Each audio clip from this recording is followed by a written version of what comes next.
휴가 반남? 미쳤냐? 조롱받던 해병대 여중사 부대에 나타난 쓰리스타의 경례를 받았습니다. 부대원 전원이 보는 앞에서 훈장을 받고 상사는 박살난 레전드 이야기입니다. 구독과 좋아요를 해주시면 더 좋은 사연으로 보답하겠습니다. 경상북도 포항시 오천읍. 대한민국 해병대의 심장, 해병대 제1사단이 자리한 이곳의 겨울은 자비가 없었다. 동해에서 불어오는 흔히 칼바람이라 불리는 날카로운 바람은 살을 애는 것이 아니라 뼈를 저미는 듯했다. 포항 제철소의 거대한 용광로 불빛이 밤하늘을 멀리서 붉게 물들릴 때도 이곳 사단 사령부 정문이 공기만큼은 얼음장처럼 차가웠다. 무적 해병의 상징인 청룡문. 위병소는 그 이름만으로도 모든 잡귀를 쫓을 듯한 위용을 자랑했다. 그 위병소 앞을 해병대 중사 바네라가 걸어 나오고 있었다. 그녀는 해병대에서도 독종으로 통했다. 해병대 수색대에서 뼈가 굵은 그녀는 웬만한 남자 대원들도 두 손 두 발 다 들게 만드는 체력과 전술 능력을 갖춘 제1사단의 몇 안 되는 정예 여군 중사였다. 팔강모 아래로 질끈 묶은 머리카락은 한치의 흐트러짐도 없었고 빨간 명찰이 박힌 전투복 위장 무늬는 그녀의 피부처럼 몸에 완벽하게 감겨 있었다. 하지만 오늘 그녀의 강철 같은 표정에는 아주 미세한 그러나 분명한 설렘이 감돌았다. 꼬박 1년 만에 얻은 온전한 10일간의 정기 휴가. 그녀의 고향인 머나먼 제주도행 비행기 표가 전투복 안주머니에 고이 접혀 있었다. 단결. 중사 바네라 휴가 신고합니다. 당직 사령실에 들러 마지막 신고를 마칠 때였다. 사무실 한쪽에서 커피를 홀짝이던 인물이 그녀를 아니 꼽다는 듯 쳐다봤다. 해병대 군수과 소속의 마동탁 상사였다. 그는 실전 훈련보다는 행정 업무와 줄타기에 능한 전형적인 사무실 해병이었다. 반중사. 휴가 가시나. 아주 꿀이 뚝뚝 떨어지네. 수색대라고 훈련은 다 빼먹고 휴가 갈 생각에 좋겠어. 그의 말투에는 실전 부대 여군에 대한 고질적인 시기와 비아냥이 가득했다. 바네라는 그를 상대할 가치조차 느끼지 못했다. 그녀는 그저 당직 사관을 향해 돌아섰다. 단결. 우렁찬 경례 소리와 함께 그녀는 사무실을 나섰다. 마동탁의 콧방귀 소리가 등 뒤에서 들려왔지만 그녀의 머릿속은 이미 제주도 옥돔 미역국 생각뿐이었다. 청룡문 위병소에 다다랐다. 근무를 서던 신병의 뺨은 포항의 매서운 바닷바람에 벌겋게 얼어 있었다. 단결. 반 중사님 휴가 잘 다녀오십시오. 수고 많다. 짧은 인사를 나누고 육중한 차단기가 올라간 위병소 밖으로 첫 발을 내딛었다. 택시를 부르기 위해 휴대전화를 꺼내려던 바로 그 순간이었다. 그녀의 발걸음이 멈췄다. 위병소 초소 바로 옆 청룡문 기둥이 만들어내는 가장 짙은 그림자 속에 무언가 웅크리고 있었다. 처음에는 누군가 버리고 간 패전 투복 뭉치나 쓰레기 덤이라고 생각했다. 포항의 바람은 워낙 거세어 별의별 것을 다 이곳으로 몰고 오곤 했다. 하지만 바람이 거세게 불자 그 뭉치를 덮고 있던 낡은 신문지 조각이 찢겨나가며 그 아래로 희미한 움직임이 포착되었다. 바네라의 온몸에 훈련받은 감각이 곤두섰다. 수색대원으로서 그녀의 본능은 위협을 먼저 감지했다. 그러나 그녀의 눈에 들어온 것은 위협이 아니었다. 그것은 사람이었다. 그녀는 천천히 그러나 망설임 없이 다가갔다. 바람에 날리는 머리카락은 눈이라도 맞은 듯 새하얗게 발해 있었다. 한눈에 봐도 아흔은 좋게 넘어 보이는 백발이 성성한 할머니였다. 할머니는 이 엄동설 안에 얇디 얇은 손바지 저고리 차림이었고 그마저도 곳곳이 해지고 더러워져 있었다. 손에는 검버섯이 가득했고 입술은 새파랗게 질려 미세하게 떨리고 있었다. 그녀는 차가운 시멘트 바닥에 힘없이 쓰러져 거의 의식을 잃어가고 있었다. 할머니. 할머니, 정신 차리세요. 바네라는 즉시 몸을 낮춰 할머니의 어깨를 흔들었다. 반응이 희미했다. 그녀는 훈련받은 대로 재빨리 목의 맥박을 확인했다. 아주 가늘고 불규칙하게 겨우 생명의 끈을 붙잡고 있었다. 저체온증. 이대로 몇 분만 더 방치하면 위험했다. 그녀는 즉시 위병소를 향해 고함을 질렀다. 위병소 근무자. 당장 이리 와. 의무병 호출해. 빨리. 아까 그 신병이 총을 맨 채 황급히 달려왔다. 그는 쓰러진 할머니를 보고 당황해서 어쩔 줄 몰랐다. 반 중사님, 이게 어찌 된 일입니까? 몰라. 일단 빨리 의무병 부르고 당직 사령실에 보고해. 노인분이 쓰러지셨다고. 빨리 움직여. 신병이 허둥지둥 초소로 뛰어들어가는 사이 바네라는 망설임 없이 자신의 전투복 상의 지퍼를 내렸다. 그녀는 휴가를 위해 안에 겹쳐 입었던 방금 산 듯 보이는 두툼한 캐시미어 스웨터를 벗었다.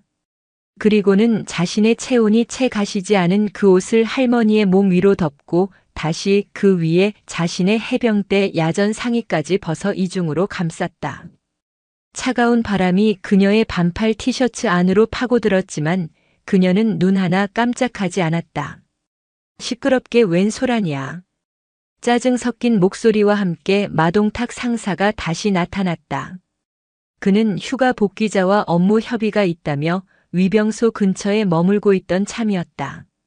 반 중사 휴가 안 가고 뭐해? 웬 거렁뱅이야? 아, 냄새나네. 그는 노골적으로 코를 막으며 할머니를 힐끗 보았다. 누가 봐도 민간인이잖아. 왜 부대 앞에서 저러고 있어? 괜히 엮이면 귀찮아져. 오천읍 사무소에 전화 한 통 넣고 반 중사는 어서 가. 비행기 놓치겠네. 그의 말에는 일말의 인간적인 동정심도 없었다. 오직 귀찮음과 책임 회피만이 묻어났다.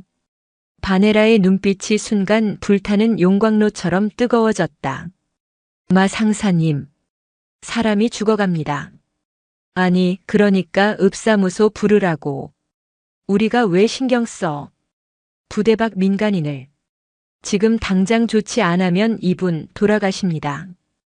의무실로 옮겨야 합니다. 뭐? 부대 안으로 들인다고? 미쳤어? 신원 미상 민간인을? 바네라, 너 지금 군사보안 규정 잊었어? 당장 휴가 나가. 이건 명령이야. 바네라는 이를 악물었다. 그녀는 마동탁과 더 이상 대화할 가치가 없다고 판단했다. 그녀는 수색대에서 80kg의 부상당한 동료를 메고 야산을 주파하는 훈련을 수없이 반복했다. 그녀는 가냘픈 할머니를 마치 깃털처럼 조심스럽게 그러나 단단히 안아들었다. 야, 바네라. 너 지금. 마동탁이 무어라 더 소리치려 했지만 바네라는 그를 돌아보지도 않았다. 그녀는 할머니를 안은 채 큰 길로 뛰기 시작했다. 택시. 택시. 마침 빈 택시 한 대가 그녀의 앞을 지나가고 있었다. 그녀는 해병대 특유의 우렁찬 목소리로 택시를 세웠다. 택시 기사는 위장 무늬 전투복도 제대로 챙겨 입지 않은 여군이 백발 노인을 안고 뛰어오는 모습에 놀라 급정거를 했다. 기사님, 가장 가까운 병원 응급실로 가주세요. 포항 성모병원으로. 최대한 빨리요. 그녀는 할머니를 뒷좌석에 조심스럽게 누이고 자신도 올라탔다. 아이고, 이게 무슨 일이야. 어서 타요. 택시가 거친 엔진 소리를 내며 포항 시내를 향해 출발했다. 바네라는 뒷좌석에서 할머니의 손을 계속 주무르며 자신의 체온을 나누어 주었다. 차창 밖으로 해병대 제1사단의 청룡문이 순식간에 멀어져 갔다. 그녀의 1년 만의 휴가는 그렇게 시작되고 있었다. 제주도행 비행기 표가 주머니 안에서 차갑게 구겨졌다. 포항 성모병원 응급실은 동해안의 거친 파도처럼 쉴 새 없이 환자들이 밀려드는 곳이었다. 바네라는 할머니를 안고 뛰어들어가며 소리쳤다. 환자입니다. 저체온증 환자입니다. 의식 미약합니다. 응급실 간호사들과 의사들이 즉시 달려들었다. 마침 당직 의사 중에는 배우 차은우를 꼭 닮은 냉철해 보이지만 눈이 깊은 젊은 의사가 있었다. 그는 능숙하게 할머니의 상태를 살피며 지시를 내렸다. 체온 급격히 떨어졌어요. 담요 말고 보온포로 감싸요. 따뜻한 수액 라인 양쪽으로 확보하고 혈액 검사 바로 나가요. 바네라는 졸지의 보호자가 되어 응급처치 과정을 초조하게 지켜보았다. 할머니는 응급처치를 받는 내내 희미한 신음소리만 낼 뿐 의식을 찾지 못했다. 바네라는 원무과로 가서 일단 자신의 신용카드로 병원비를 수납했다. 휴가비로 쓰려던 비상금이었지만 지금 그게 문제랴. 몇 시간이 지났을까? 응급처치가 끝나고 할머니가 겨우 안정을 되찾아 응급병상으로 옮겨졌다. 차은우를 닮은 의사가 바네라를 불렀다. 보호자분 되십니까? 아닙니다. 길에서 쓰러지신 것을 모셔왔습니다. 아, 일단 급한 고비는 넘겼습니다. 심각한 저체온증에다 극심한 영양실조가 겹쳤네요. 조금만 늦었으면 정말 위험했습니다. 의사는 잠시 뜸을 들이다가 말했다. 그런데 환자분께서 깨어나신 뒤에도 계속 횡설수설하십니다. 아마도 중증 치매 증상이 있으신 것 같습니다. 신원 확인이 시급합니다.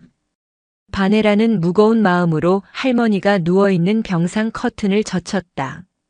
할머니는 겨우 눈을 떴지만 초점이 없는 눈동자로 허공을 헤매고 있었다. 할머니, 성함이 어떻게 되세요? 집이 어디세요? 바네라가 최대한 부드러운 목소리로 물었다. 할머니는 한참 동안 바네라를 빤히 쳐다보았다. 바네라의 전투복 상의를 덮고 있었기에 그녀의 가슴에 달린 빨간 명찰이 할머니의 눈에 들어왔다. 순간 할머니의 눈이 희미하게 빛났다.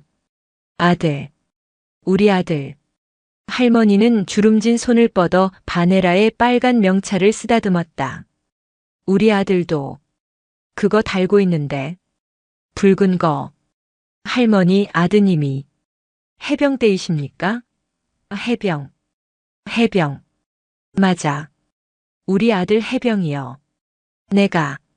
내가 밥 차려주러 왔어. 우리 아들 밥 묵어야 혀.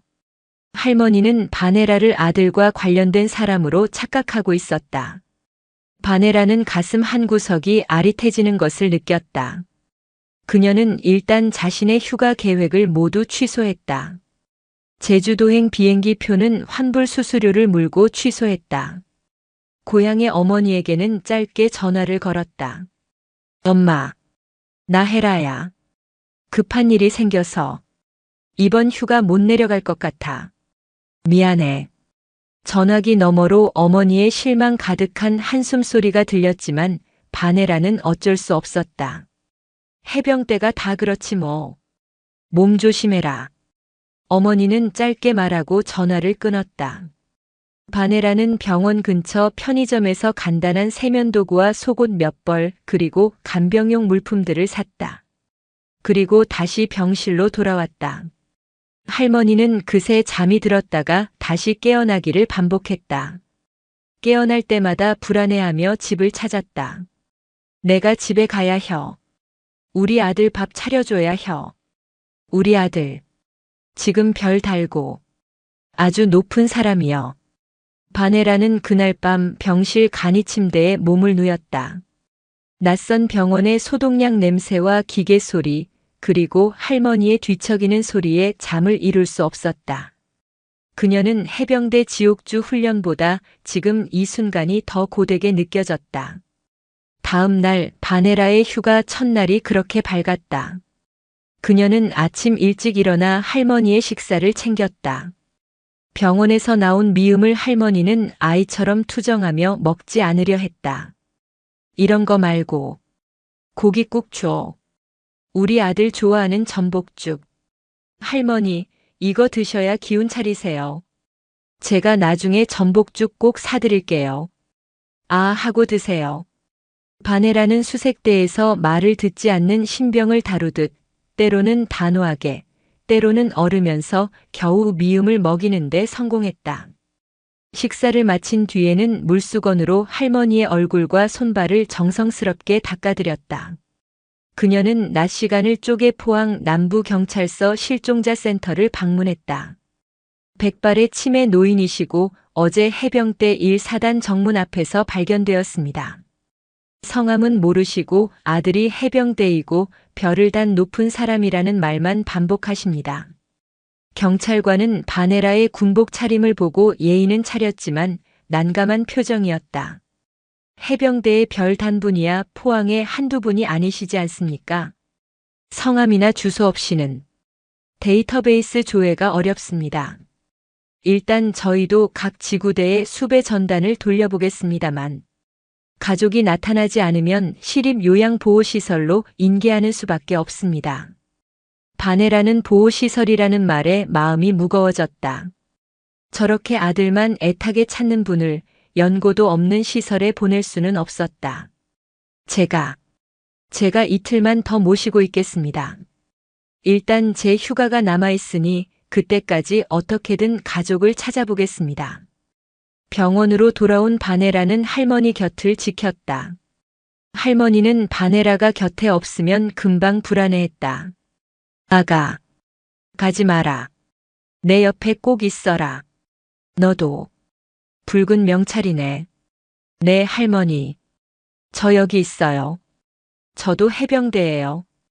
아무 데도 안 가요. 바네라는 할머니의 손을 꼭 잡았다. 10년간 훈련으로 굳은 살이 박인 고무보트를 젓고 밧줄을 타던 거친 손이었다. 그 손이 지금은 기억을 잃은 한 노인의 유일한 버팀목이 되어주고 있었다. 그녀는 부대의 상황을 보고해야 했다. 전화를 받은 것은 재수없게도 마동탁 상사였다. 단결. 중사 바네라입니다. 아, 반중사? 웬일이야? 휴가 잘 즐기고 있어? 제주도 바람 좋나?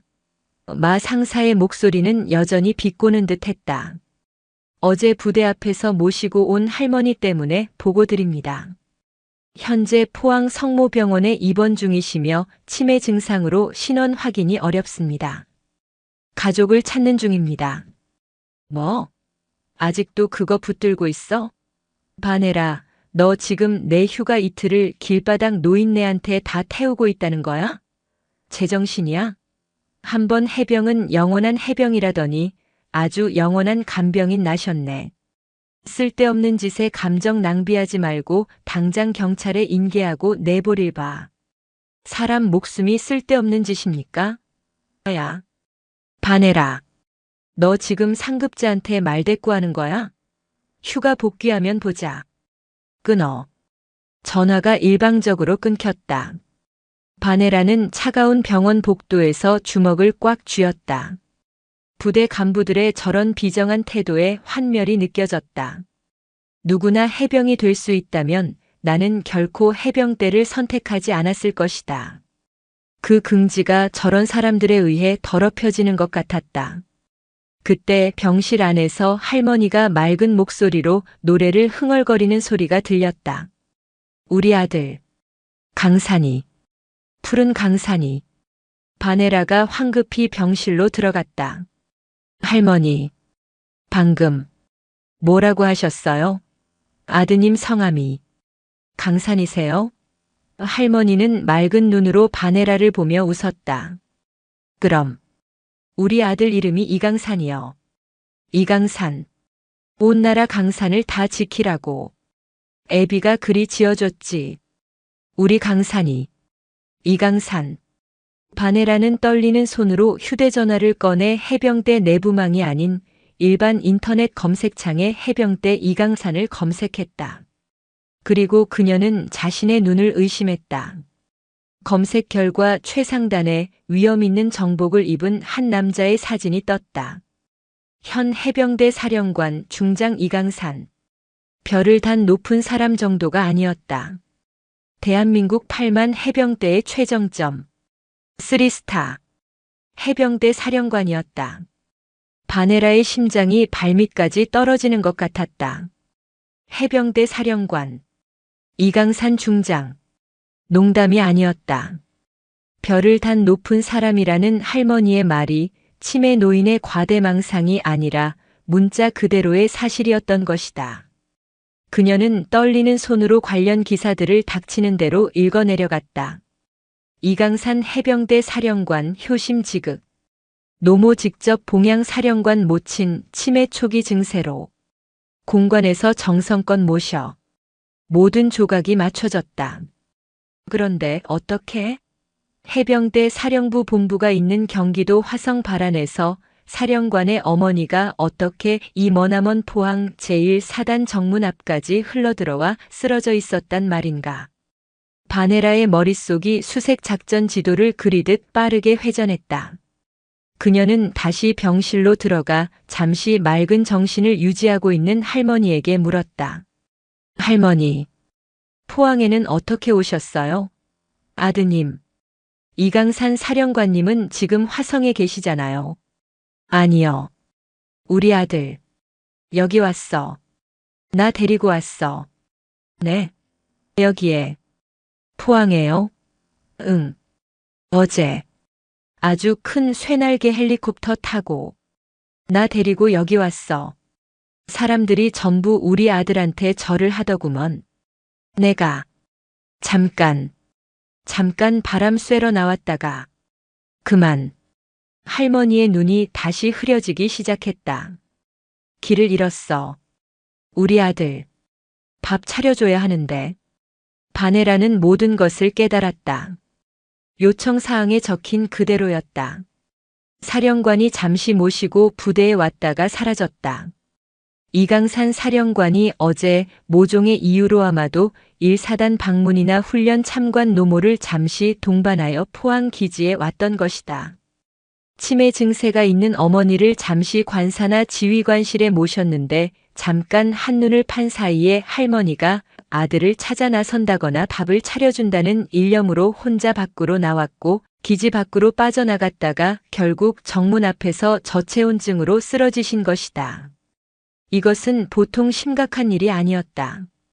해병대 사령관의 어머니가 그것도 사령관이 방문 중이던 예하부대에서 실종되었다. 만약 이 사실이 외부로 알려진다면 군 전체의 기강 해이 문제로 번질 수 있는 어마어마한 보안 사고였다. 바네라는 왜 경찰서 실종자 센터에서 아무런 정보도 얻을 수 없었는지 깨달았다. 그들은 경찰에 신고조차 하지 못했던 것이다. 해병대 사령부는 이 시간까지 외부에는 철저히 함구한 채 포항 기지 내부와 주변을 샅샅이 뒤지며 사라진 사령관의 어머니를 비밀리에 수색하고 있었을 것이다. 그리고 그들은 할머니가 이미 기지 밖으로 빠져나갔다는 사실조차 모르고 있었을지도 모른다. 바네라는 당장 이 사실을 알려야 한다고 생각했다. 그녀는 부대로 복귀할 때마다 통과했던 제1사단 사단장실의 직통 번호를 떠올렸다. 하지만 일개 중사가 사단장에게 직통 전화를 걸 수는 없는 노릇이었다. 그녀는 우선 1사단 지휘 통제실로 전화를 걸었다. 단결. 수색대대 중사 바네라입니다. 긴급 상황입니다. 당직 사령 연결 바랍니다. 그녀의 목소리는 이미 훈련 중에 그것처럼 단호했다. 당직 사령인 소령이 전화를 받았다. 반 중사? 휴가 중인 걸로 아는데 무슨 일인가? 소령님, 지금 제가 어제 부대 정문 앞에서 발견한 치매 노인 한 분을 모시고 있습니다. 현재 포항 성모병원에 계십니다. 아, 그거.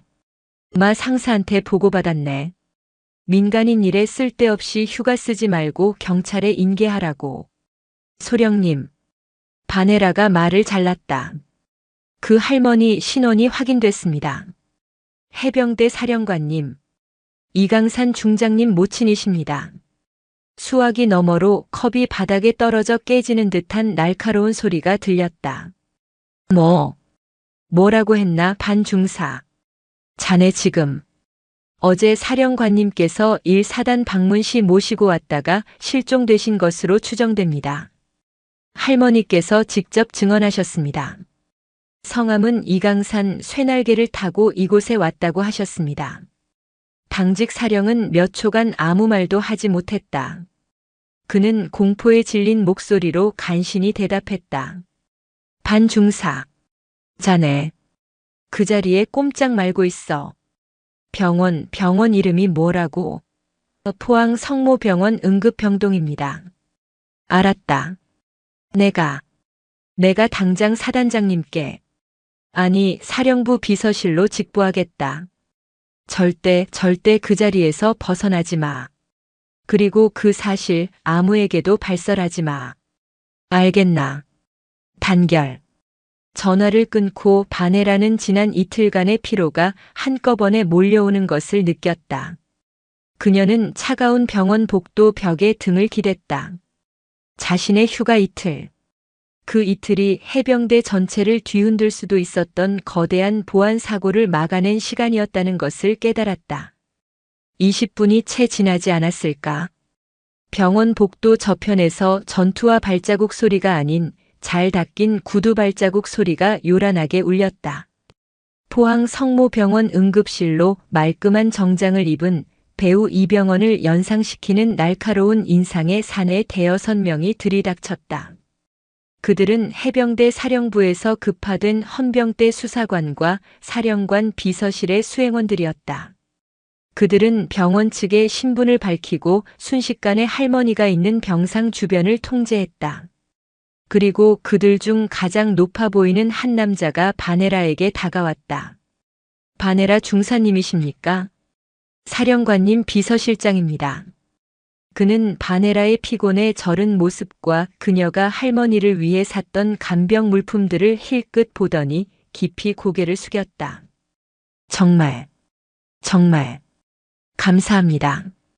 저희가 지난 이틀간 그는 말을 잇지 못했다. 그들 역시 지난 48시간 동안 지옥을 경험했을 터였다. 그때 비서실장의 무전기에서 다급한 목소리가 터져 나왔다. 실장님, 사령관님 헬기, 지금 병원 옥상 헬기장 접근 중입니다. 바네라의 휴가는 그렇게 대한민국 해병대 사령관의 호출과 함께 폭풍의 한가운데로 빨려 들어가고 있었다. 그녀가 이틀 동안 지켜낸 그 100발의 노파가 이제 그녀의 군 생활을 그리고 그녀가 속한 부대의 운명을 통째로 바꾸려 하고 있었다. 포항 성모병원 응급실의 공기는 언제나 팽팽한 긴장감으로 가득 차 있었지만 지금 이 순간의 긴장감은 그것과는 차원이 달랐다. 실장님, 사령관님 헬기, 지금 병원 옥상 헬기장 접근 중입니다. 비서실장의 무전기에서 터져나온 다급한 목소리는 응급실 전체의 시간을 멈추게 하는 주문과도 같았다. 바네라는 숨을 쉴 수 없었다. 해병대 사령관, 3스타, 8만 해병대의 정점. 그녀가 감히 이름조차 함부로 부를 수 없는 존재가 지금 이 건물 옥상에 내리고 있었다. 그녀는 지난 48시간 동안 잠도 제대로 자지 못했다. 편의점에서 산 얇은 후드 티셔츠 위에 할머니에게 덮어주느라 구겨진 전투복 상의를 겨우 걸친 초라한 행색이었다. 그녀의 붉은 명찰만이 이 상황의 비현실성을 증명하듯 선명하게 빛났다. 비서실장을 위시한 정장 차림의 수행원들과 헌병대 수사관들이 순식간에 일사불란하게 움직였다. 응급실 통로 확보해. 병원장님께는 우리가 직접 말씀드린다. 환자분 상태 최종 바이탈 다시 체크해. 그들은 응급실의 소란 속에서도 자신들만의 고요하고 서늘한 질서를 만들어냈다. 두두두두두두 건물 전체가 울리기 시작했다. 창문 유리가 덜덜 떨릴 정도의 강력한 로터 소리였다. 포항 1사단에서 흔히 듣던 기동 헬기 소리가 아니었다. 그것은 대한민국 해병대의 지휘 통제기 마리논이 내는 육중하고도 위압적인 굉음이었다. 바네라는 자신도 모르게 병상 커튼 옆에 버티고 서서 부동자세를 취했다. 응급실 옥상으로 통하는 비상 엘리베이터의 문이 딩 소리와 함께 열렸다. 가장 먼저 내린 것은 완벽한 전투복 차림의 사령관 전속 부관이었다. 그리고 그의 뒤로 한 남자가 걸어 나왔다. 이강산 중장, 해병대 사령관이었다. 텔레비전 뉴스나 부대 정훈 교육 자료에서 보던 위험 있는 정복 차림이 아니었다. 그는 지금 막 작전 지휘소에서 뛰쳐나온 듯 방탄 헬멧만 벗은 채 방탄조끼까지 착용한 완전 군장 상태였다. 그의 얼굴은 이틀간의 수색과 극도의 불안감으로 잿빛이 되어 있었고 턱에는 거친 수염이 거뭇하게 내려앉아 있었다. 그는 대한민국에서 가장 강인한 군인이었지만 지금은 아들을 잃어버린 아버지만큼이나 절박하고 위태로워 보였다. 그의 눈은 다른 어느 곳도 보지 않았다. 오직 비서실장이 가리킨 병상, 그곳만을 향해 있었다. 그는 병원장과 의사들의 보고도 수행원들의 안내도 무시한 채 곧장 침상으로 걸어왔다. 바네라는 그가 다가오는 것을 보고 본능적으로 숨을 참으며 거수 경례를 붙였다. 단결. 이강산 사령관은 바네라에게 눈길조차 주지 않았다. 아니, 주지 못했다. 그의 모든 신경은 침대에 누워있는 작고 야윈 노파에게 쏠려 있었다. 그는 침대 가장자리에 섰다. 대한민국 해병대를 호령하는 사령관의 어깨가 미세하게 떨리고 있었다. 어머니. 그가 낮게 불렀다. 수액을 맞으며 겨우 잠들어 있던 할머니가 그 목소리에 미약하게 반응했다. 천천히 눈을 떴다. 초점 없는 눈이 방탄조끼를 입은 거대한 아들을 확인하는 순간 갑자기 맑은 빛이 돌아왔다. 강산아, 우리 아들 왔어? 할머니는 마치 어제 만났던 아들을 다시 만난 것처럼, 그러나 그 속에는 천년의 그리움이 담긴 것처럼 웃었다. 다음 순간 응급실의 모든 사람이 숨을 죽였다. 이강산 사령관이, 그 강철 같던 해병이 침대 곁에 무릎을 꿇었다. 그는 할머니의 야윈 손을 두 손으로 감싸 쥐고 자신의 이마에 가져다 댔다. 어머니, 제가 늦었습니다. 죄송합니다. 죄송합니다, 어머니. 이 불효자를 용서하지 마십시오. 그의 목소리는 울음에 잠겨 있었다. 그는 노모의 손등에 얼굴을 묻고 소리 없이 울었다. 대한민국 해병대 사령관이 한 여인의 아들로 돌아가 울고 있었다. 자신이 잠시 포항에 시찰을 왔을 때 치매 증세가 있는 노모를 공관에 잠시 모셨다가 그 잠깐 사이에 잃어버렸다. 지난 이틀간 그는 해병대 사령관으로서의 체면과 군 기강 문제 때문에 외부에 신고조차 하지 못하고 1사단 전체에 비공식 수색 명령을 내려 샅샅이 뒤졌다. 하지만 어머니는 부대 밖, 그것도 정문 앞에서 죽어가고 있었다. 만약 바네라가 아니었다면 그는 상상조차 하기 싫은 끔찍한 결과를 맞이했을 것이다. 할머니는 그런 아들의 머리를 기억이 온전하던 시절처럼 부드럽게 쓰다듬었다. 괜찮아. 우리 아들. 밥은 묵었어? 얼굴이 왜 이리 헬쑥해. 치매에 걸린 노모는 자신이 죽음의 문턱에서 돌아온 공포보다 눈앞의 아들의 끼니를 먼저 걱정하고 있었다. 한참의 시간이 흐른 듯 했다. 이강산 사령관은 눈물을 닦고 일어섰다. 그의 눈은 붉게 충혈되었지만 다시금 사령관의 눈빛으로 돌아와 있었다. 그는 비로소 자신 앞에서 몇 분째 경례 자세를 풀지 않고 있는 바네라 중사를 바라보았다. 그는 바네라의 빨간 명찰과 그녀의 지친 얼굴, 그리고 그녀가 덮고 있던 자신의 야전 상의를 천천히 훑어보았다. 그는 아무 말도 하지 않았다.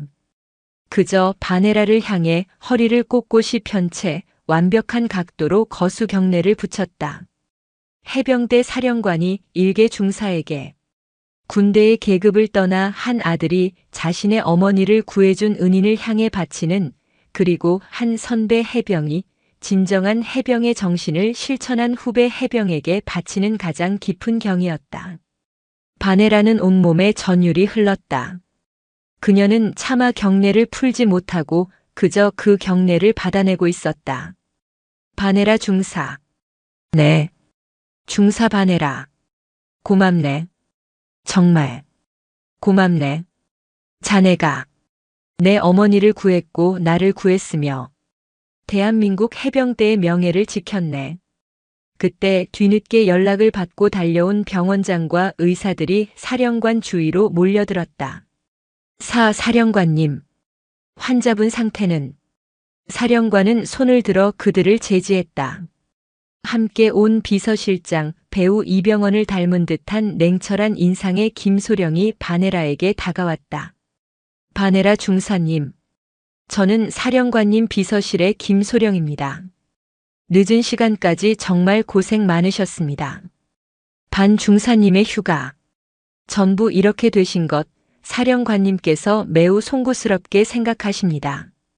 김소령은 바네라의 핏발 선 눈과 편의점 봉투에 담긴 세면도구들을 보았다. 부대 복귀는 저희가 조치하겠습니다. 우선 저희 차로 편히. 아닙니다. 바네라가 말을 잘랐다. 저는 제 임무를 다했을 뿐입니다. 어머님, 찾으셔서 다행입니다. 지금 즉시 부대로 복귀하겠습니다. 그녀는 더 이상 이 거대한 사건에 엮이고 싶지 않았다. 그녀는 해병이었고 그녀의 휴가는 이미 끝났다. 바네라는 사령관과 비서실장에게 다시 한번 경례를 붙이고 그들의 만류를 뒤로 한 채 응급실을 빠져나왔다. 병원 밖은 이미 검은색 세단들과 헌병 차량들로 포위되어 있었다. 그녀는 그 틈을 빠져나와 병원 앞에서 겨우 택시를 잡았다. 기사님, 해병대 1사단 청룡문으로 가주십시오. 자정이 넘은 시각. 1사단의 위병소에 다시 섰을 때 바네라는 이틀 전 휴가를 나갔던 사람과 같은 사람인지 스스로 의심스러웠다. 그녀는 복귀 신고서에 서명했다. 위병소 근무병은 그녀의 지친 얼굴을 의아하게 쳐다볼 뿐이었다. 차가운 포항의 밤바람을 맞으며 그녀는 홀로 어두운 막사를 향해 걸어갔다. 그녀의 10일짜리 휴가는 이렇게 단 이틀 만에 폭풍처럼 끝이 났다. 새벽 6시. 포항 오천읍의 하늘이 밝아오기도 전 해병대 1사단의 기상 나팔 소리가 뼈를 때리는 바닷바람을 뚫고 울려 퍼졌다. 바네라는 기계적으로 몸을 일으켰다. 수색대원의 몸은 피곤보다 규율에 먼저 반응했다.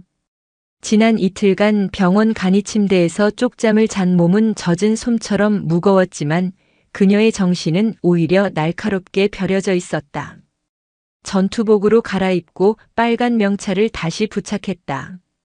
어젯밤 응급실에서 보았던 사령관의 눈물과 경례가 마치 다른 세상에서 꾼 꿈만 같았다. 연병장으로 뛰어나가 아침 점호에 합류했다. 하나. 우리는 국가전략기동부대의 일원으로서 해병의 긍지를 외치는 목소리들 사이에서 바네라는 묵묵히 자신의 자리를 지켰다. 하지만 부대는 꿈을 꾸지 않았다. 소문은 이미 연기처럼 퍼져나가고 있었다. 들었어? 반 중사 휴가 이틀 만에 복귀했대. 제주도 간다더니 뭐에 씌었나? 그게 아니라 마 상사님한테 들었는데 휴가 나가자마자 웬 치매 할머니한테 붙잡혀서 이틀 꼬박 병원에서 보냈다는 거야. 완전 미친 거지. 여군은 저래서 안 된다니까. 정에 이끌려서. 쯧쯧. 그러게 마 상사님 말대로 그냥 읍사무소에 던져주고 갔어야지. 소문의 근원지는 명백했다. 바네라가 휴가를 나가던 날 위병소에서 그녀를 비웃었던 마동탁 상사였다. 아침 훈련이 시작되기 전 바네라는 복귀 신고를 위해 중대본부로 향했다. 사무실 문을 열자 아니나 다를까 마동탁 상사가 커피를 마시며 다른 간부들과 잡담을 나누고 있었다. 단결. 중사 바네라. 휴가 복귀 신고합니다. 바네라가 우렁차게 격려했다. 마동탁 상사는 들고 있던 커피 잔을 천천히 내려놓고 그녀를 위아래로 훑어보았다. 그의 입가에는 노골적인 조롱이 걸려 있었다. 반중사. 복귀했어? 그래, 휴가 아주 잘 보냈나 봐. 사무실 안의 공기가 싸늘하게 식었다. 다른 간부들은 헛기침을 하며 모니터로 시선을 돌렸다. 얼굴이 아주 말이 아니네. 그 노인네, 똥오줌이라도 받아냈어? 바네라는 표정 하나 바꾸지 않고 대답했다. 복귀 신고합니다. 휴가 중 특이사항 없었습니다. 특이사항이 왜 없어? 마동탁이 목소리를 높였다. 내 황금 같은 10일짜리 휴가 중에 이틀을 길거리 노파 하나 때문에 몽땅 날린 게 특이사항 아니야? 해병대 수색대라는 놈이. 아, 실례. 수색대라는 여군이. 그렇게 물러터져서야 되겠어? 그게 다 감정 낭비고 부대 손실이야. 너 이번 분기 고과는 기대하지 마. 내가 중대장님께 똑똑히 보고 드렸으니까. 군인 기본 자세 불량. 상급자 지시 불이행. 그것은 협박이었다. 자신의 휴가를 반납하고 생명을 구한 부하에게 상급자가 가하는 비열한 협박. 바네라는 어젯밤 자신에게 경례하던 사령관의 모습을 떠올렸다. 그리고 눈앞의 마동탁을 바라보았다. 같은 붉은 명찰을 달고 있다는 것이 치욕스러웠다. 그녀는 그에게 사령관의 이야기를 할 수도 있었다. 하지만 그녀는 하지 않았다. 그것은 그녀가 자랑할 일도 변명할 일도 아니었다. 그저 해야 할 일이었을 뿐이다. 그리고 그녀는 알고 있었다. 이자에게 그런 말을 해봤자 바네라가 미쳤다거나 거짓말을 한다고 떠들고 다닐 것이 뻔했다. 알겠습니다. 훈련 준비하러 가보겠습니다. 그녀가 돌아서려 할 때 마동탁이 뒤통수에 대고 비아냥거렸다. 쯧쯧. 고집은 황소 고집이야. 그러니 남자들도 다 도망가지. 그 노인네 시설에는 잘 인계하고 왔겠지? 괜히 엮여서 부대에 민원 들어오게 하지 말고. 바네라는 주먹을 꽉 쥐었다. 손톱이 손바닥을 파고들었다. 그녀는 대답 없이 사무실을 나왔다. 그날 하루 바네라는 지옥 훈련을 소화했다. 그녀는 자신의 분노와 모멸감을 훈련에 쏟아부었다. 포항 앞바다 차가운 겨울 바다에서의 고무보트 해상 침투 훈련. 그녀는 얼음장 같은 파도를 맨몸으로 가르며 가장 먼저 보트에 올라탔다. 레펠 훈련장. 그녀는 15m 높이의 모형 함교에서 망설임 없이 뛰어내렸다. 그 어떤 남자 대원보다 빠르고 정확하게 지상에 착지했다. 근접 격투 훈련장. 그녀는 자신보다 30kg은 더 나가는 남자 대원을 상대로 정확한 무적 해병의 무술 무적도 기술을 구사의 순식간에 바닥에 내리꽂았다. 그녀의 도끼 어린 모습에 동료들이 수군거렸다. 반중사 오늘 왜 저래? 휴가 망쳐서 빡 돌았나 봐. 마 상사한테 제대로 찍혔다던데. 불쌍해서 어떡하냐. 아무도 그녀에게 다가와 진실을 묻지 않았다. 그들은 그저 문제 있는 여군의 기행으로 치부할 뿐이었다. 바네라는 완벽하게 고립되었다. 그녀는 자신이 옳은 일을 했다고 믿었다. 하지만 현실은 냉혹했다. 돌아온 것은 상사의 모욕과 동료들의 외면뿐이었다. 훈련이 끝나고 해가 질 무렵 중대장이 아닌 수색 대대장이 그녀를 호출했다. 대대장은 배우 손석구를 닮은 날카로운 눈매와 과묵한 성품을 지닌 존경받는 지휘관이었다. 단결. 부르셨습니까? 대대장실에 들어선 바네라에게 대대장은 자리를 권했다. 반중사. 앉아. 그는 한참 동안 서류만 뒤적이더니 뜬금없는 질문을 던졌다. 휴가. 잘 보냈나? 네. 잘 보냈습니다. 별일. 없었고, 대대장의 눈빛은 무언가를 꿰뚫어 보는 듯 했다. 바네라는 잠시 망설였지만 이내 같은 대답을 반복했다. 특이사항 없었습니다. 대대장은 희미하게 웃는 듯 했다. 그래. 특이사항이 없었겠지. 우리 수색대원답군. 그는 자리에서 일어나 창밖을 내다보며 말했다. 반중사. 자네는 훌륭한 해병이야. 그것만 알아두게. 나가봐. 바네라는 영문을 모른 채 대대장실을 나왔다. 그녀가 나간 뒤 대대장은 책상 위에 놓인 붉은색 직통 전화를 들었다. 해병대 사령관 비서실에서 온 부재중 전화가 몇 통이나 와 있었다. 그는 어젯밤 사령관이 포항 성모병원을 극비리에 방문했다는 긴급 보고를 이미 받은 상태였다.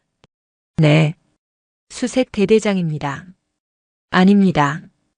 반중사는 아주 겸손하고 강인한 해병입니다. 예. 내일 오전에 직접 1사단 연병장으로 말입니까? 알겠습니다. 의전 준비는 하지 말라고 하셨습니까? 네. 알겠습니다. 전화를 끊은 대대장은 깊은 한숨을 내쉬었다. 그는 창밖으로 보이는 중대본부 건물을 싸늘하게 노려보았다. 마동탁 상사가 아무것도 모른 채 웃으며 퇴근하는 모습이 보였다. 내일 이 조용하던 청룡 부대에 엄청난 폭풍이 몰아칠 것을 바네라도 마동탁도 그 누구도 알지 못했다. 다음 날 아침, 포항의 하늘은 유난히 맑고 차가웠다. 해병대 1사단 전 대원이 아침 점호 이후 주간 정례 훈련 브리핑을 위해 사단 연병장에 도열해 있었다. 사단장이 단상 위에 서서 주간 훈련 계획을 막 발표하려던 참이었다. 그때였다. 처음에는 아주 먼 곳에서 희미한 소리가 들렸다. 벌의 윙윙거림 같던 소리는 순식간에 거대해졌다. 두두두두두두 하늘을 찢는 듯한 굉음. 그것은 1사단의 일상적인 기동 훈련 소리가 아니었다. 훨씬 더 무겁고 위압적이며 심장을 짓누르는 듯한 로터 소리였다. 뭐야? 훈련 스케줄에 사령부 항공 지원 있었어? 간부들이 웅성거렸다. 마동탁 상사는 인상을 찌푸리며 하늘을 노려보았다. 어떤 놈이 브리핑 중에 고도를 낮추는 거야. 미쳤나? 하늘을 뒤덮고 있던 구름을 뚫고 위압적인 회색 기체 2대가 모습을 드러냈다. 대한민국 해병대의 상징, 상륙 기동 헬기 마리논이었다. 그것도 일반 기체가 아닌 사령부 직할 지휘 통제기 편대였다. 헬기 편대는 속도를 줄이지 않고 그대로 연병장 상공으로 진입했다. 위험해. 모두 피해. 아니, 대열 유지해. 사단장이 고함을 쳤다. 2대의 마리노는 연병장 중앙 사단장 단상 바로 앞 잔디밭에 정확하게 착륙을 시도했다. 두두두두두두 헬기의 강력한 하강풍이 연병장의 마른 흙먼지를 거대한 폭풍처럼 일으켰다. 도열에 있던 해병들은 눈을 뜨지 못하고 팔로 얼굴을 가렸다. 간부들의 팔각모가 벗겨져 날아갈 지경이었다. 마동탁 상사는 입에 들어오는 흙을 뱉어내며 욕설을 내뱉었다. 아씨, 어떤 미친놈이야. 당장 수신호 안 해? 헬기가 지면에 완전히 닿고 육중한 엔진 소리가 조금 잦아들었을 때 연병장의 모든 소리가 죽었다. 헬기의 측면 슬라이딩 도어가 위잉의 소리를 내며 열렸다. 가장 먼저 내린 것은 완벽한 의장 행사복을 입은 4명의 해병대 의장대원이었다. 그들은 소총을 어깨에 맨 채 헬기 양옆으로 도열했다. 그리고 헬기 안쪽 어둠 속에서 한 사람이 천천히 모습을 드러냈다. 각 잡힌 해병대 정복, 어깨에는 빛나는 3개의 별. 그리고 가슴에는 그가 평생을 바친 조국이 수여한 무수한 훈장들. 이강산 해병대 사령관이었다. 연병장에 있던 수천 명의 해병들이 그 자리에서 얼어붙었다. 이것은 비공식 방문도 격려 방문도 아니었다. 사령관은 지금 가장 엄숙하고 공식적인 예복인 정복을 입고 있었다. 사단장이 가장 먼저 정신을 차리고 단상에서 뛰어내려와 경례를 붙였다. 단결. 사령관님, 여기까지 어쩐 일로? 이강산 사령관은 사단장의 경례를 짧은 목례로 받았다. 그의 표정은 어젯밤 병원에서 보았던 아들의 그것이 아니었다. 그는 지금 8만 해병대의 수장이었다. 그의 눈은 불처럼 타오르고 있었다. 그는 단상 위로 성큼성큼 올라갔다. 전부대 주목. 사령관의 목소리는 마이크가 필요 없을 정도로 연병장 전체를 울렸다. 제군들. 오늘 나는 1사단의 훈련 태세를 점검하러 온 것이 아니다. 그의 시선이 도열한 장교들 사이를 훑었다. 그리고 부사관 대열에 서 있는 마동탁 상사를 지나쳤다. 마동탁은 그 시선을 마주하는 순간 온몸에 피가 얼어붙는 듯한 공포를 느꼈다. 어젯밤 병원에서의 일이 그저 악몽이 아니었음을 깨달았다. 설마. 아니야. 나한테까지. 사령관의 시선은 마동탁을 지나쳐 수색대대 중사들 대열의 한가운데에 서 있는 바네라에게 멈췄다. 해병대 제1사단. 수색대대 중사 바네라. 바네라의 심장이 발밑으로 떨어졌다. 그녀는 자신이 왜 불리는지 알지 못한 채 본능적으로 대열에서 뛰쳐나와 단상 앞으로 달려갔다. 중사. 반. 해. 라. 그녀가 사령관 앞에 우뚝 섰다. 사령관은 단상에서 내려와 그녀와 마주 섰다. 그는 바네라를 잠시 바라보다가 다시 연병장의 모든 해병을 향해 몸을 돌렸다. 나는 오늘 여러분에게 해병대 정신이 무엇인지 다시 한번 묻기 위해 이 자리에 섰다. 사령관의 목소리에 분노가 실려 있었다. 해병대는 최강의 전투부대다. 그러나 그 힘은 오직 국민을 지키기 위해 존재할 때만 가치가 있다. 그는 바네라의 휴가 이틀 동안 있었던 일을 모든 대원이 듣는 앞에서 처음부터 끝까지 하나도 빠짐없이 이야기하기 시작했다. 여기 바네라 중사는 자신의 1년에 한 번뿐인 휴가를 길에서 죽어가던 한 노인을 위해 전부 바쳤다. 저체온증과 치매로 고통받는 국민을 외면하지 않고 자신의 돈과 시간을 써가며 이틀간 밤낮으로 간호했다. 해병들의 눈이 휘둥그레졌다. 그들은 바네라를 그저 휴가 망친 불쌍한 중사로만 알고 있었다. 그런데 사령관의 목소리가 얼음처럼 차가워졌다. 이 부대의 어떤 간부는 국민의 생명을 구한 이 숭고한 행위를 쓸데없는 짓이라 폄하했다. 감상에 젖은 짓이라 비웃으며 인사고과를 빌미로 협박까지 했다고 보고받았다. 마동탁 상사는 이제 숨도 쉬지 못했다. 그의 얼굴은 백지장처럼 하얗게 질려 있었다. 그는 도망치고 싶었지만 발이 땅에 붙어버린 듯 했다. 그 간부에게 묻겠다. 사령관은 마동탁 상사를 정확히 지목했다. 군수가 마동탁 상사. 상사 마동탁. 마 상사가 거의 기어들어가는 목소리로 대답했다. 자네에게 국민이란 무엇인가? 자네가 지켜야 할 대상인가 아니면 그저 귀찮은 존재인가? 자네의 그 썩어빠진 정신이 자네가 달고 있는 그 붉은 명찰의 명예를 얼마나 더럽히고 있는지 알고 있는가? 마동탁 상사는 아무 대답도 하지 못했다. 그는 그저 고개를 숙인 채 부들부들 떨고 있었다. 완벽한 참교육이었다.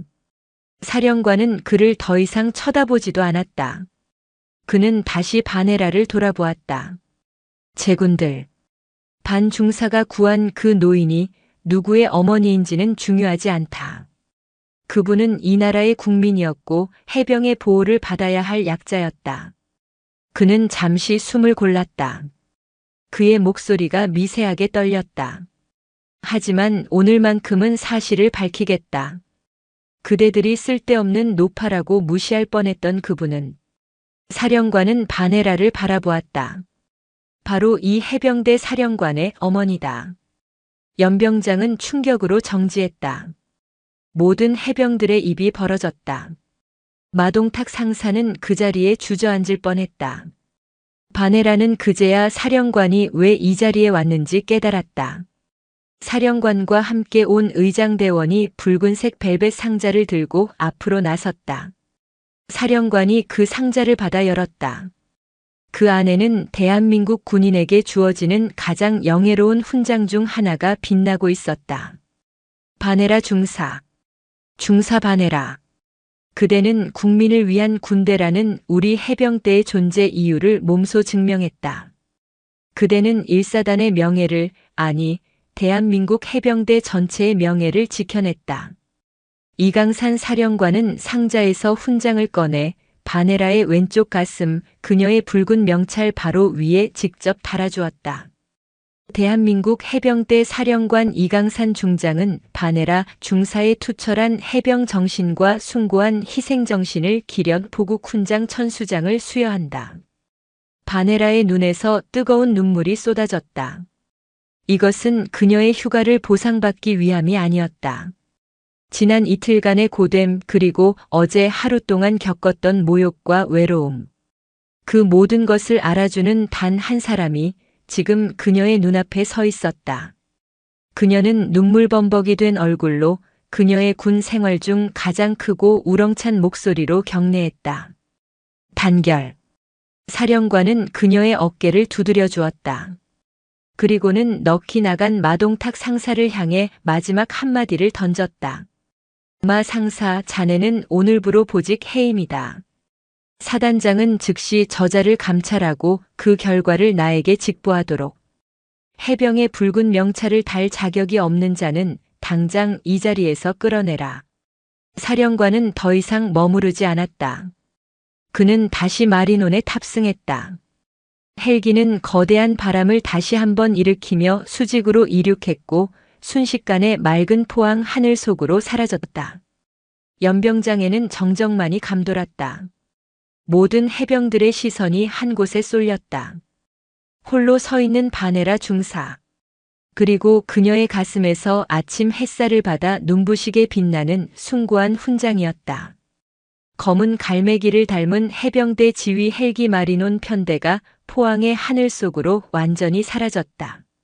헬기가 남긴 거대한 하강풍이 잦아들자 해병대 제1사단의 광활한 연병장에는 죽음과도 같은 정적이 내려앉았다. 수천 명의 해병들은 숨조차 제대로 쉬지 못했다. 그들의 시선은 세 지점에 고정되어 있었다. 하늘로 사라진 헬기 편대, 가슴에 빛나는 훈장을 달고 멍하니 서 있는 바네라 중사, 그리고 연병장 바닥에 시선을 처박고 재가 되어가는 마동탁 상사. 가장 먼저 정적을 깬 것은 1사단장이었다. 그는 단상에서 내려와 아직도 충격에서 헤어나오지 못하는 대원들을 향해 불호령을 내렸다. 전 대원 뭐하고 있나? 오늘 훈련 브리핑은 이것으로 종료한다. 각 부대장은 대원들을 인솔하여 즉각 예정된 훈련에 임하도록. 즉시 실시. 그의 목소리는 평소보다 몇 배는 더 엄중했다. 대원들은 그제야 정신을 차린 듯 단결이라는 외침과 함께 각자의 중대 단위로 흩어지기 시작했다. 그러나 그들의 발걸음은 무거웠고 그들의 눈은 끊임없이 바네라 중사와 마동탁 상사를 힐끔거렸다. 오늘 아침 그들은 자신들의 눈앞에서 한 사람의 명예가 하늘 높이 치솟고 다른 한 사람의 오만이 어떻게 산산조각 나는지 목격했다. 그들이 평생을 바쳐 지켜야 할 해병대 정신이 무엇인지 가장 극적인 방식으로 깨닫게 된 순간이었다. 마동탁 상사는 여전히 그 자리에 서 있었다. 아니, 그는 서 있는 것처럼 보였지만 사실상 무너져 내리고 있었다. 그의 얼굴은 더 이상 하얗지 않았다. 이제는 핏기가 완전히 가셔 잿빛에 가까웠다. 해병대 사령관의 보직 해임과 감찰 지시는 대한민국 해병대 상사에게 내려질 수 있는 사실상의 사형 선고나 다름없었다. 특히 이곳 포항 1사단에서 이런 불명예는 그의 군 생활이 완전히 끝났음을 의미했다. 그는 자신이 그토록 집착했던 줄과 짬밥이 진정한 명예 앞에서는 한낱 먼지에 불과했음을 깨달았다. 그는 어제 자신이 바네라에게 던졌던 모욕적인 말들을 떠올렸다. 똥오줌이라도 받아냈어? 시설에 잘 인계했겠지? 그 말들이 이제 수천 개의 칼날이 되어 자신의 심장을 꿰뚫고 있었다. 사단장이 그에게 한 걸음 다가갔다. 마 상사. 사단장의 목소리는 차가웠다. 거기에는 일말의 동정심도 없었다. 자네는 해병의 붉은 명찰을 달 자격이 없다. 그 상사 계급장이 부끄럽지도 않은가.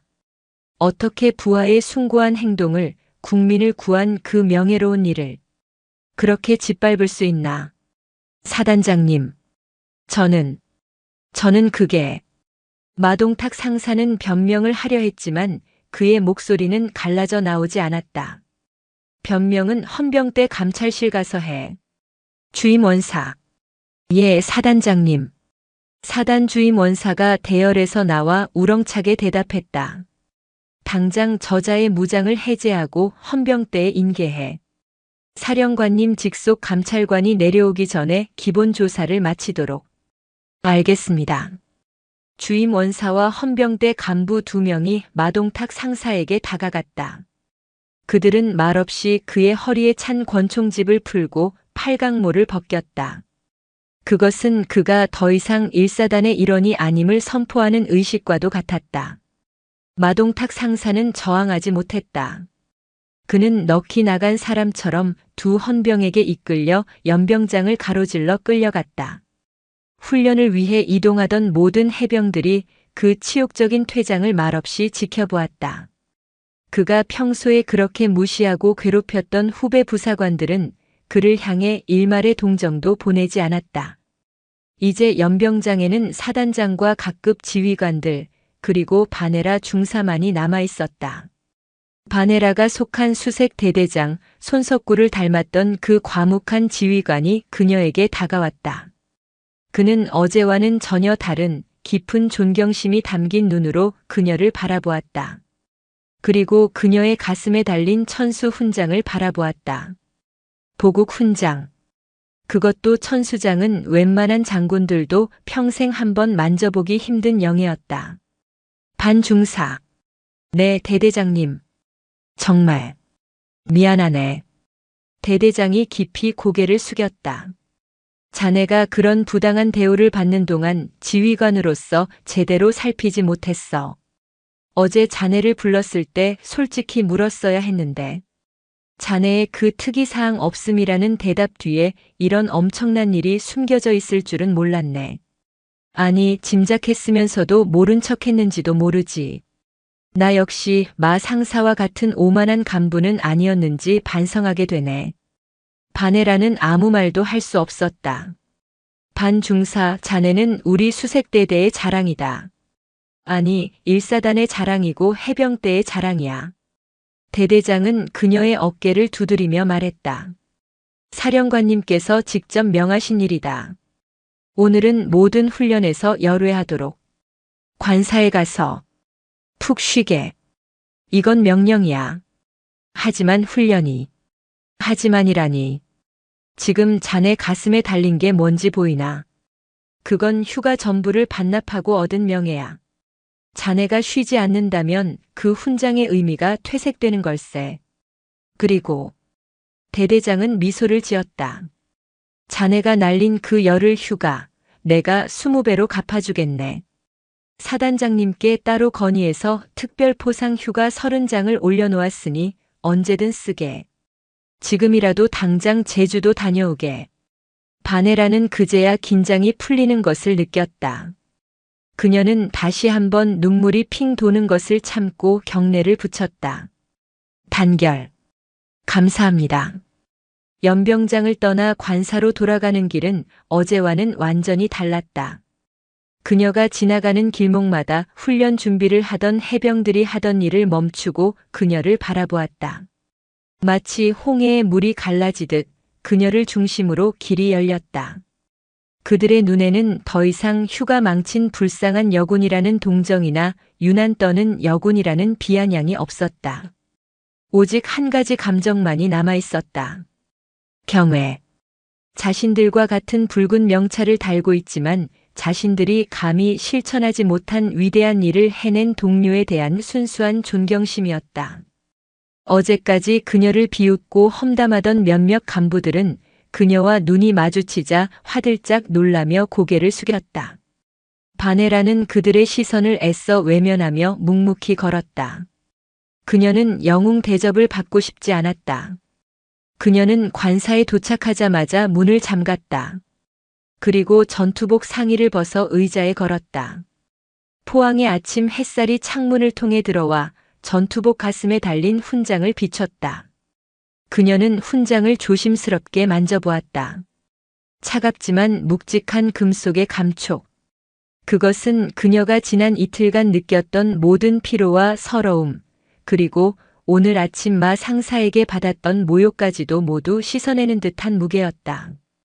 그녀는 침대에 쓰러지듯 누웠다. 길고 긴 폭풍이 드디어 지나간 것 같았다.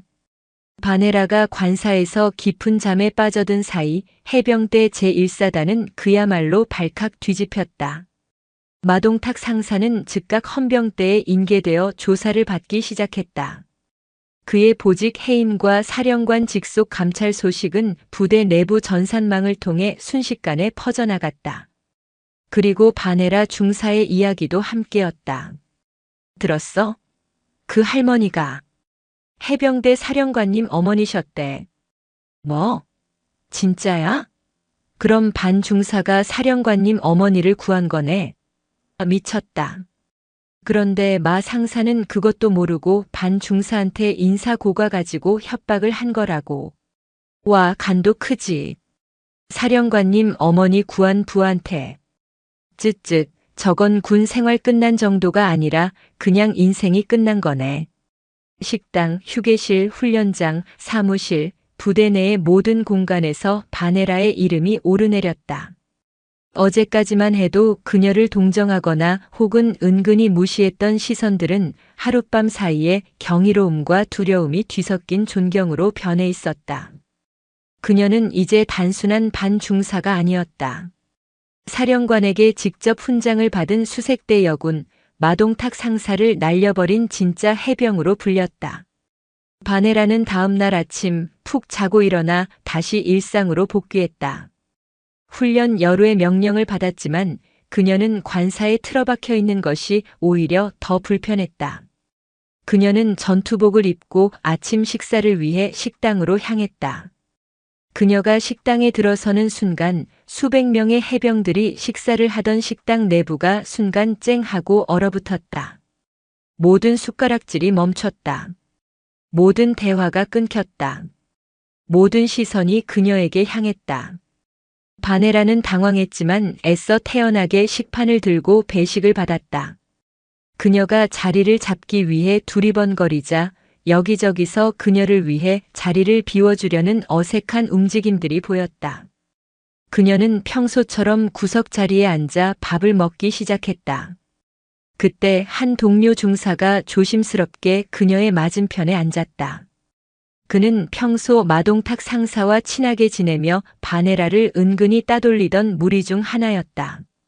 저, 반중사. 응. 왜 그래, 오중사. 아니, 어제, 사령관님 오셨던 거, 정말, 대단하더라. 그는 횡설수설했다.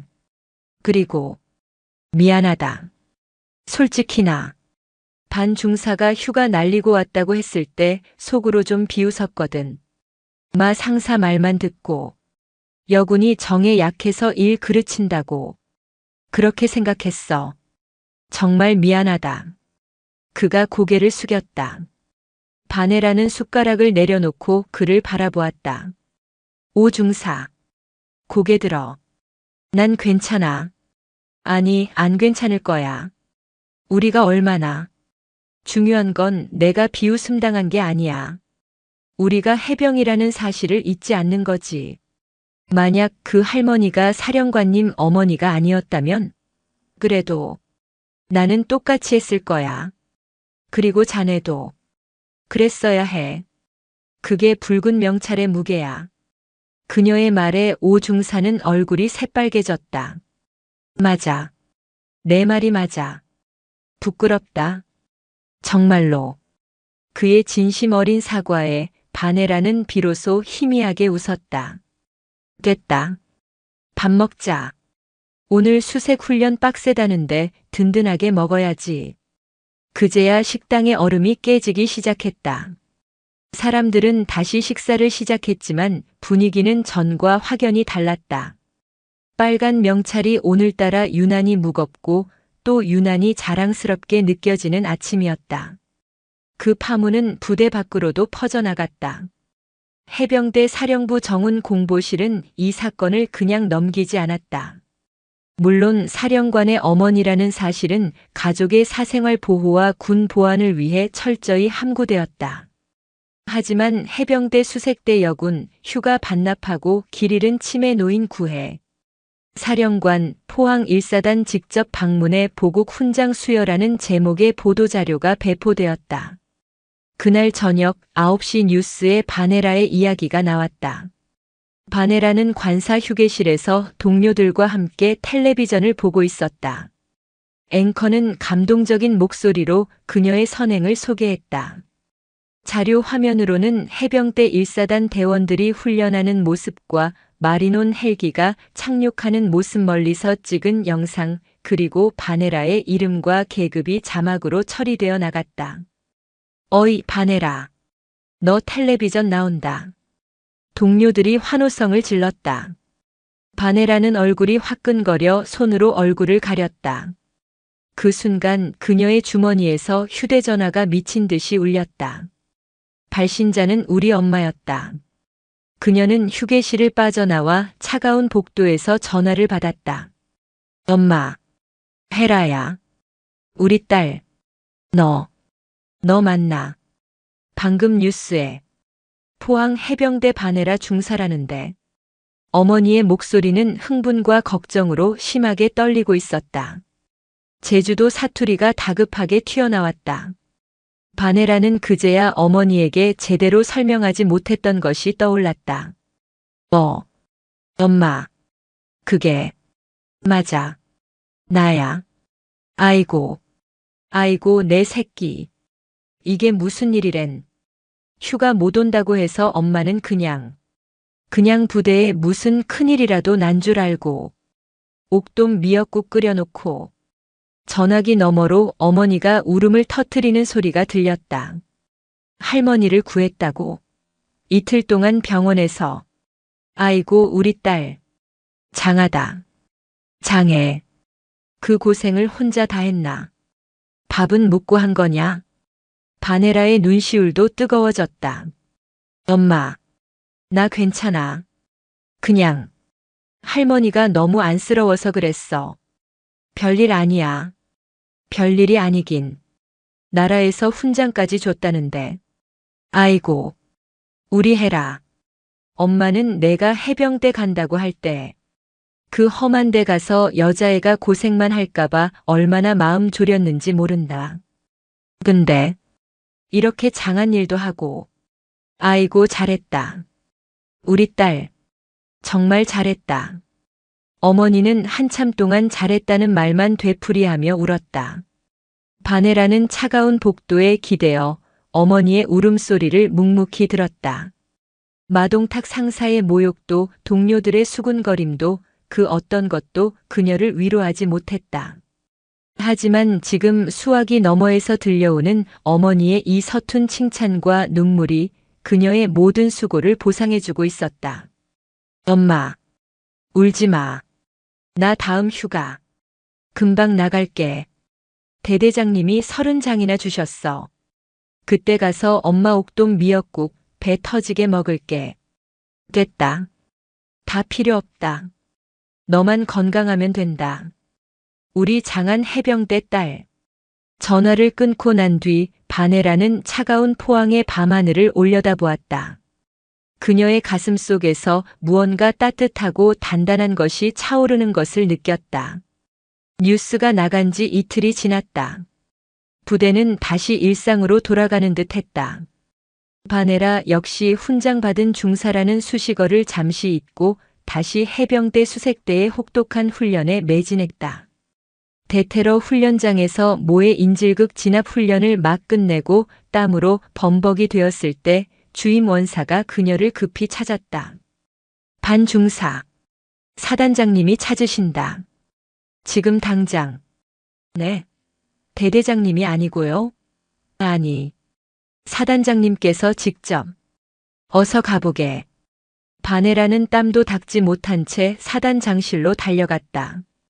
사단장실의 분위기는 며칠 전과는 사뭇 달랐다.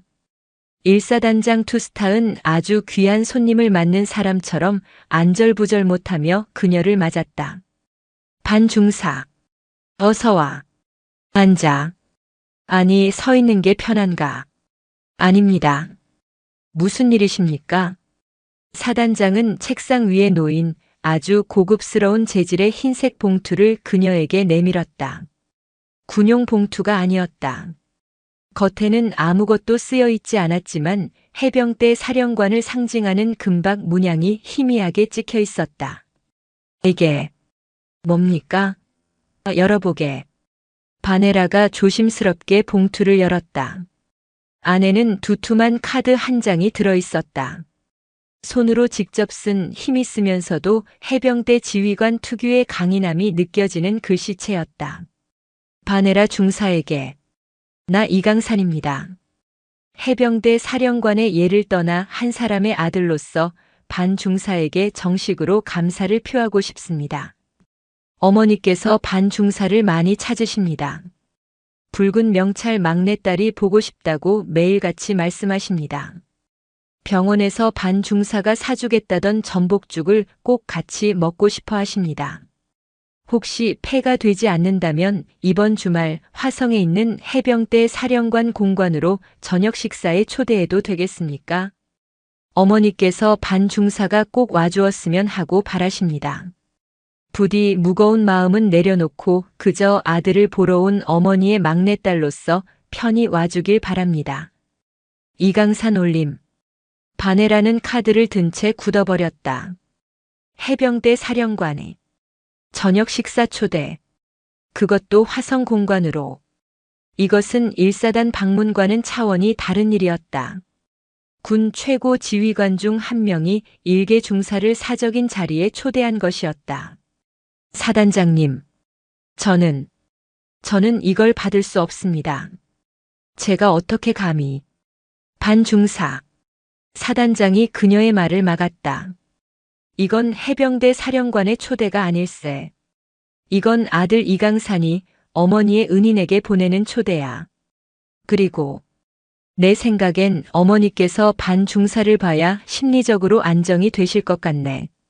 그는 잠시 뜸을 들였다. 자네가 병원에서 이틀간 보여준 그 정성이 치매로 혼란스러우셨던 어르신께 유일한 빛이었을 걸세. 가줘야 하네. 이건 또 다른 임무라고 생각하게. 결국 바네라는 고개를 끄덕일 수밖에 없었다. 알겠습니다. 가겠습니다. 그래. 잘 생각했어. 이번 주말 토요일 저녁이다. 내가 자네가 입고 갈 사복. 아니, 해병으로서의 품위를 지킬 수 있는 정복을 준비시킬까? 아닙니다. 사단장님. 바네라는 단호하게 말했다. 카드에 막내딸로서 와달라고 하셨습니다. 해병이 아니라.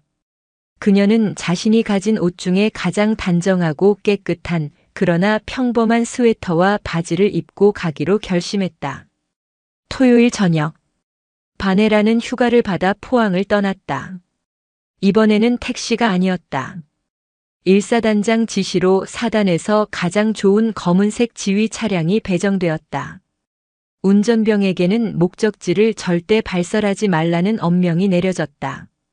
차가 포항을 벗어나 경기도 화성시의 해병대 사령부 단지 안으로 들어섰을 때 바네라는 긴장으로 손에 땀이 찼다. 1사단보다 몇 배는 더 삼엄한 경계를 뚫고 차는 사령관 공관으로 알려진 조용한 저택 앞에 멈췄다. 그녀가 차에서 내리자 어둠 속에서 한 사람이 다가왔다. 병원에서 보았던 배우 이병헌을 닮았던 그 냉철한 인상의 김소령이었다. 바네라 중사님, 오시느라 고생 많으셨습니다. 그는 바네라에게 깊이 허리를 숙여 인사했다. 사령관님께서 기다리고 계십니다. 이쪽으로. 그를 따라 들어간 저택 내부는 그녀가 상상했던 화려한 모습과는 거리가 멀었다. 오히려 잘 정돈된 오래되었지만 기품 있는 한옥의 느낌이었다.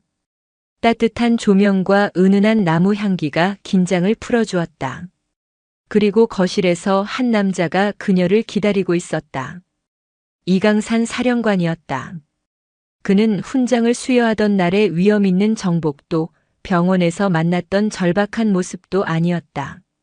그는 편안한 남색 스웨터를 입고 두 손을 가지런히 모은 채 서 있었다. 그는 바네라를 보자 마치 오랜만에 만난 조카를 대하듯 따뜻하게 웃었다.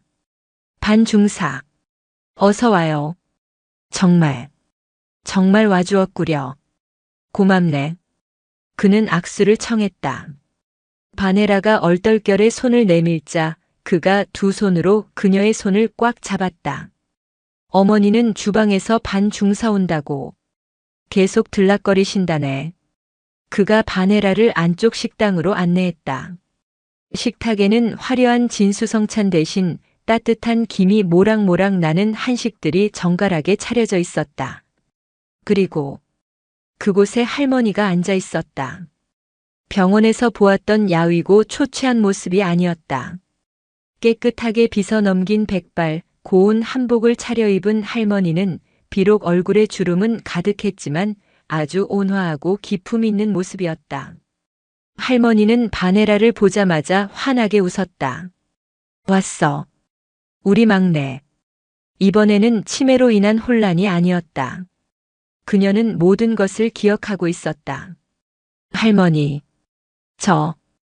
바네라가 뭐라고 말하기도 전에 할머니가 그녀를 향해 야윈 팔을 벌렸다. 이리 와. 내 새끼. 밥 먹어야지. 내가 우리 막내딸 오면 주려고 제일 좋아하는 전복죽 수라고 했어. 포항에서 공수한 진짜 전복으로. 바네라는 그 자리에 멈춰 섰다. 전복죽. 병원에서 할머니가 그토록 찾았던 음식이었다. 이강산 사령관이 그녀의 등을 가볍게 밀어주었다. 가보게. 반중사. 오늘은 내 어머니의 막내딸이 되어주게. 바네라는 천천히 걸어가 할머니의 품에 안겼다. 할머니는 그녀의 등을 토닥이며 연신 고맙다, 우리 강아지라는 말만 되풀이했다. 자신의 휴가 이틀을 바쳤던 그 만남이 그녀에게 또 다른 가족을 만들어주고 있었다. 그날 밤 화성의 사령관 공관에서는 해병대 사령관과 수색대 중사가 아닌 그저 아들과 두 딸이 함께하는 따뜻한 저녁 식사가 이어졌다. 따뜻한 김이 모락모락 피어오르는 식탁은 기묘한 조화를 이루고 있었다. 대한민국의 서북 도서를 포함한 광활한 해역을 책임지는 강철 같은 해병대 사령관 이강산 중장. 기억이 돌아왔다 흐려지기를 반복하지만 지금 이 순간만큼은 오직 막내딸을 향한 애정으로 가득 찬 백발의 노모. 그리고 그들 사이에 포항 수색대의 얼룩무늬 전투복 대신 단정한 스웨터를 입고 앉아있는 바네라 중사. 전복죽이여. 어서 먹어. 우리 막내가 이거 먹고 싶다고 했잖아. 할머니는 서툰 솜씨로 직접 죽그릇을 바네라의 앞으로 밀어주었다. 바네라가 포항 성모병원에서 간호할 때 할머니는 어서 나와서 아들에게 전복죽을 쑤어주러 가야 한다고 또 자신이 전복죽을 먹고 싶다고 그토록 노래를 불렀었다. 그것은 할머니의 기억 속에 가장 깊이 각인된 아들에 대한 사랑의 상징이자 엇갈린 기억 속에서 바네라에게 약속받았던 유일한 희망이었다. 바네라는 숟가락을 들어 진한 내장빛이 감도는 죽을 한술 떴다. 오랫동안 푹 고아낸 진한 전복의 향과 쌀알의 부드러움이 혀를 감쌌다. 그것은 단순히 맛있는 음식이 아니었다. 그것은 지난 이틀간의 지독한 피로와 마동탁 상사에게 받았던 모욕과 낯선 병실에서의 외로움을 모두 씻어내는 따뜻한 위로 그 자체였다. 맛있습니다. 할머니. 정말 맛있습니다. 그녀의 말에 할머니는 아이처럼 기뻐하며 웃었다. 이강산 사령관은 그런 두 사람의 모습을 밥을 먹는 둥 마는 둥 하며 그저 지켜보고 있었다. 그의 눈빛은 헬기에서 내릴 때의 그 엄격한 장군의 눈빛이 아니었다. 그는 지금 자신의 어머니가 잃어버렸던 행복의 한 조각을 되찾아준 은인을 바라보는 한 아들의 눈빛을 하고 있었다. 어머니께서 병원에서 깨어나신 이후로 계속 반중사 이야기를 하셨네. 사령관이 조용히 입을 열었다. 처음에는 치매 증상으로 혼란스러워 하시는 줄 알았지. 우리 막내딸, 나를 구해준 붉은 명찰 아가씨라는 말을 섞어 쓰시면서 말이야. 그런데 그게 아니었어. 어머니는 정확히 기억하고 계셨던 거네. 자신을 구해준 사람이 자신의 딸처럼 느껴질 만큼 고맙고 소중했다는 것을. 할머니가 바네라의 손을 꼭 잡았다. 그 손은 병원에서 그녀가 잡아주었던 바로 그 손이었다. 내 손 잡아주던 손이요. 이 손. 어찌나 따뜻하고 야무지던지. 이 손이 나를 살렸어. 우리 아들 만나게 해줬어. 바네라는 자신의 굳은 살 박인 손을 내려다보았다. 수없이 고무보트에 노를 젓고 밧줄을 타고 격발기를 당기던 손. 그 손이 누군가에게는 생명의 동아줄이자 잊을 수 없는 온기였다는 사실이 새삼스레 가슴을 울렸다. 반중사. 사령관이 물었다. 정말 궁금한 것이 있네. 어째서 반중사는 그런 모욕을 당하면서까지 이 일을 입 밖에 내지 않았나. 마동탁 상사가 자네를 그렇게 몰아붙일 때 내가 구한 분이 사령관의 어머니다라고 한마디만 했다면 모든 것이 쉬웠을 텐데. 왜 그렇게까지. 바네라는 숟가락을 내려놓았다. 그녀는 잠시 생각에 잠겼다가 이강산 사령관과 눈을 맞추었다. 사령관님. 제가 만약 그 할머니가 사령관님의 모친이 아니었다는 이유로 혹은 마 상사의 협박이 두려워서 그분을 경찰서나 읍사무소에 인계했다면 그녀의 목소리는 낮았지만 그 어떤 훈련 구호보다 단단했다. 그랬다면 저는 그날부로 제 가슴에 붉은 명찰을 뗄 자격을 잃었을 것입니다. 제가 한 일은 사령관님의 어머니를 구한 일이 아닙니다. 저는 그저 위기에 처한 대한민국 국민 한 분을 구했을 뿐입니다. 그것은 해병으로서 당연한 일이었습니다. 훈장을 받기 위해 한 일도 누군가에게 인정받기 위해 한 일도 아니었습니다. 그녀의 대답에 이강산 사령관은 한동안 말을 잇지 못했다. 그는 자신의 눈앞에 앉아있는 이 젊은 여군을 다시 보았다. 그녀는 그저 운이 좋았던 중사가 아니었다. 그녀는 해병대 정신 그 자체를 체화하고 있었다. 반중사. 자네는 정말. 그는 고맙다는 말로는 도저히 표현할 수 없는 깊은 존경심을 느꼈다. 식사가 거의 끝나갈 무렵 바네라가 떠나야 할 시간이 되었다.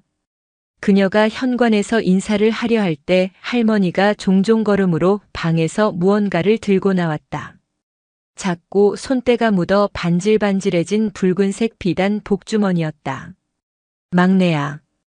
이거 가져가. 할머니. 이럴 수 없습니다. 저는 내 말 들어. 이건 비싼 게 아니여. 내가 시집 올 때 우리 친정어머니가 나한테 주신겨. 이 안에 작은 옷가락지 하나 들어있어. 내 평생 몸에 지니고 다닌 거여. 이걸 이제 내 딸한테 주는겨. 꼭 지니고 다녀. 우리 막내딸 험한 일 한다는데 이게 너를 지켜줄 것이여. 할머니는 바네라의 손에 복주머니를 억지로 쥐어주었다. 바네라는 더 이상 거절할 수 없었다. 며칠 전 가슴에 달았던 보국 훈장 천수장보다도 더 무겁고 따뜻한 선물이었다. 그녀는 할머니를 마지막으로 힘껏 안아들였다. 이강산 사령관이 직접 그녀를 문 밖까지 배웅했다. 화성 사령부의 차가운 밤 공기 속에 두 사람의 입김이 하얗게 흩어졌다. 반중사. 사령관이 정중하게 그러나 단호하게 말했다. 자네의 그 당연한 일이라는 말에 나는 더 큰 부끄러움을 느끼네. 자네 같은 해병이 자네 같은 인재가 포항의 그 험한 갯바람 속에서만 구르는 것은 해병대 전체의 손실일세. 바네라의 심장이 덜컥 내려앉았다. 이곳 화성 사령부로 옮기는 것은 어떻겠나. 합동참모본부나 아니면 내 직속 비서실의 경호팀도 좋네. 자네의 능력과 그 정신이라면 어디서든. 그것은 거절할 수 없는 대한민국 해병대원으로서 받을 수 있는 최고의 제안이었다. 출세가도가 보장되는 길이었다. 그러나 바네라는 한치의 망설임도 없이 고개를 숙였다. 사령관님, 그 마음만으로도 저는 평생의 영광입니다. 그녀는 고개를 들었다. 그녀의 눈빛은 화성 사령부의 그 어떤 불빛보다도 단단하고 맑았다. 하지만 거절하겠습니다. 제 자리는 포항입니다. 저의 동료들이 있는 곳, 제가 땀 흘려온 그곳, 제1수색대대입니다. 반중사 하지만 사령관님, 저는 마동탁 상사 같은 사람이 되기 싫어서 해병대 수색대에 지원했습니다. 편한 자리를 탐내는 해병이 아니라 가장 위험한 곳에서 국가와 국민을 지키는 해병이 되고 싶었습니다. 제가 만약 그곳을 떠난다면 저는 그날 청룡문 앞에서 할머니를 발견했던 바네라가 아니게 됩니다. 이강산 사령관은 그녀의 대답에 잠시 말을 잃었다. 그는 바네라의 눈을 한참 동안 바라보았다. 그 눈에는 어떠한 야망이나 계산도 없었다. 오직 자신이 선택한 길에 대한 순수하고도 강인한 신념만이 자리하고 있었다. 사령관은 결국 크게 웃음을 터뜨렸다. 하하. 그래. 그래야 바네라 중사지.